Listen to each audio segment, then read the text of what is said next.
let's get right into this. So if anyone here is typically overly emotional, um, like if you're watching this podcast or this video live stream, and you're quick to cry upon hearing certain things or seeing certain things, if you've got a proclivity for tearing up, I suggest not watching the following segment. But we've got some really brutal stuff that we're gonna look at here. So this is brutal.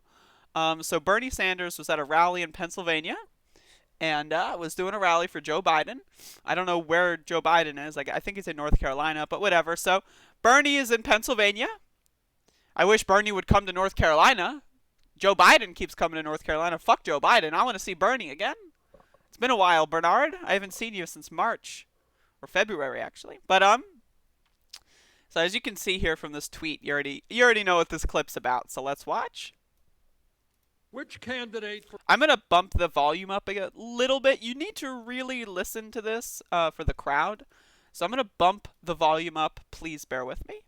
which candidate for president has shown that he will be disciplined, that he will be responsible, that he will do his best to protect the people around him as we deal with this pandemic? And the answer is, well, It's hard to hear. It's hard to hear, but the crowd there's only like probably 15 people in the crowd, and they're all pretty much unanimously just screaming out Bernie Sanders' name. It's just, well, it's adorable. the answer is Joe Biden. And then he tries, like, that's what I love about Bernie, right? Is that he has this, like, very unique sense of humor. I watched Borat 2 yesterday, and that got me thinking about the show that Sacha Baron Cohen did in 2018, where he was pranking a bunch of politicians. And he did do Bernie Sanders, and Bernie was, like, the only person who didn't fall for it. And, like, I just, again, I just want to, like, this guy is just so good. As far as politicians go, he's so good.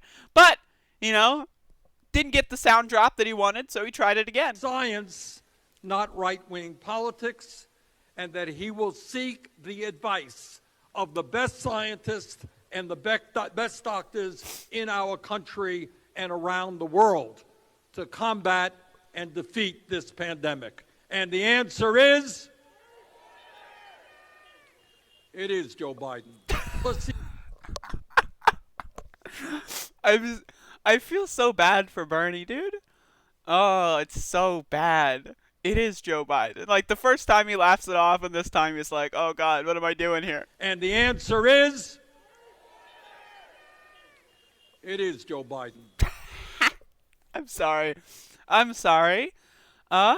Rip all of our hopes and dreams, everybody. The world is going to end after all. But at least we get to look at Grandpa trying his best. Really trying his best. I don't know. My thing is I would prefer Bernie not go out there and do this stuff. But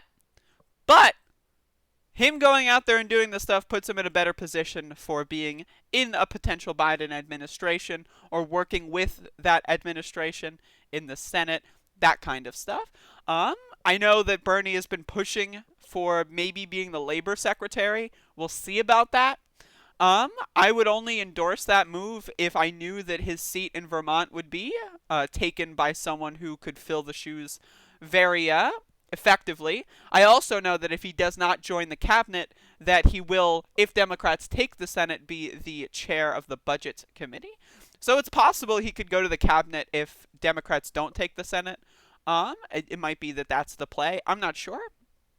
But Bernie is still alive, everyone. I don't talk about Bernie on my channel anymore because I don't like crying. But he's still alive. He's still out there, and he's doing some stuff, and he's trying his best. So I know, it's hard to watch, but he's trying his best. So what are you gonna do? What are you gonna do, right? Like if you were Bernie, you'd be trying your best. Let me just tell you. But yeah.